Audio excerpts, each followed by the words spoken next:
روایت میں آتا ہے کہ ایک موقع پر امام علی مقام رضی اللہ تعالیٰ عنہ نے بھی واپسی کا ارادہ فرما لیا، لیکن پھر مشوروں کے بعد یہی طے پایا کہ سفر جاری رکھا جائے اور واپسی کا خیال سب اپنے ذہنوں سے نکال دیں۔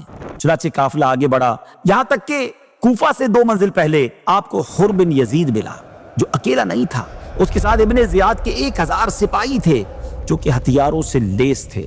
حر نے حضرت امام رضی اللہ تعالیٰ سے عرض کی کہ مجھے ابن زیاد نے آپ کی طرف بھیجا ہے اور حکم دیا ہے کہ آپ کو اس کے پاس لے چلوں۔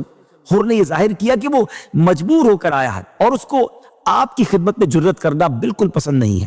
حضرت امام رضی اللہ تعالیٰ نے حر سے فرمایا کہ میں شہر میں اپنی مرضی سے نہیں آیا، بلکہ مجھے بلانے کے لیے کوفہ والوں کے کافی پیغامات آئے ہیں۔ آپ نے کہا اے اہل کوفہ، اگر تم اپنے عہد و بیعت پر قائم ہو اور تمہیں اپنی زبانوں کا کچھ پاس ہو تو میں تمہارے شہر میں داخل ہوتا ہوں، ورنہ میں یہیں سے واپس چلا جاتا ہوں۔ حر نے قسم کھا کر کہا ہمیں اس بارے میں کچھ نہیں پتا کہ آپ کے پاس خط اور قاصد بھیجے گئے، اور آپ کی صورتحال یہ ہے کہ میں نہ آپ کو چھوڑ سکتا ہوں اور نہ واپس جانے دے سکتا۔ ناظرین، حر کے دل میں خاندان نبوت اور اہل بیت کی عظمت ضرور تھی، اور اس نے کئی نمازیں امام حسین رضی اللہ تعالیٰ عنہ کے پیچھے ادا بھی کی، لیکن وہ ابن زیاد کے حکم کی وجہ سے مجبور تھے، اور اس کو یہ خوف بھی تھا کہ اگر میں نے حضرت امام رضی اللہ تعالیٰ عنہ کے ساتھ کوئی رعایت کی تو ابن زیاد کو یہ بات معلوم ہو جائے گی، کیونکہ اس وقت حر کے ساتھ ابن زیاد کے 1000 سپاہی بھی تھے۔ ایسی صورت میں کسی بات کا چھپانا ان کے لیے پاسبل نہیں تھا، اور اگر ابن زیاد کو معلوم ہو جاتا کہ اس نے حضرت امام رضی اللہ تعالیٰ کے ساتھ ذرا بھی رعایت کی ہے تو وہ نہایت سختی کے ساتھ پیش آتا۔ اس خیال اور خوف سے حر اپنی بات پر اڑا رہا، اور اس نے قافلے کا راستہ بدل دیا۔ اب قافلہ کوفہ نہیں جا رہا تھا، اب قافلہ تاریخ کی ایک عظیم امتحان گاہ کی طرف بڑھ رہا تھا۔ یہ 2 محرم 61 ہجری کا دن تھا جب امام حسین رضی اللہ تعالیٰ ایک میدان میں پہنچے۔ آپ نے دریافت فرمایا جگہ کا نام کیا ہے؟ عرض کیا گیا کربلا۔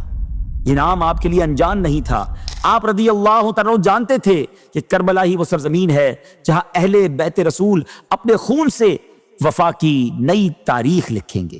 روایت میں آتا ہے کہ انہی دنوں امام علی مقام امام حسین رضی اللہ تعالیٰ کو اپنے نانا جان پیارے آقا علیہ الصلوۃ والسلام کی زیارت نصیب ہوئی، اور نبی پاک نے امام علی مقام کو شہادت کی خبر دی۔ ناظرین، اب ایک طرف نواسہ رسول کا مختصر سا قافلہ تھا، چند خیمے، چند وفادار ساتھی، ننھے بچے، پردہ نشین خواتین، اور دوسری طرف ہزاروں کا لشکر تھا، تیروں، نیزوں، تلواروں اور گھوڑوں سے لیس لشکر۔ دریائے فرات قریب تھا، پانی موجے مار رہا تھا، لیکن اہل بیت کے خیموں تک پانی پہنچنے کی اجازت نہ تھی۔